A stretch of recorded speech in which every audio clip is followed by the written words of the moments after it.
Kain gan. Naindot kayo gan.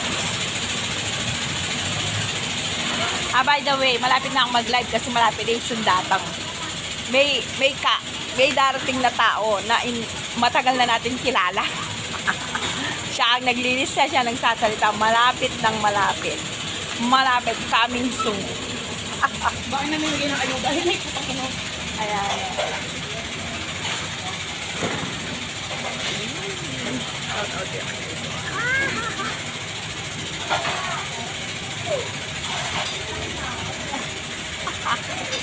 Ayan.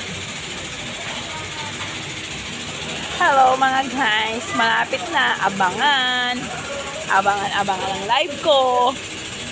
Baka ikaw ng swerte. Malapit na. Pag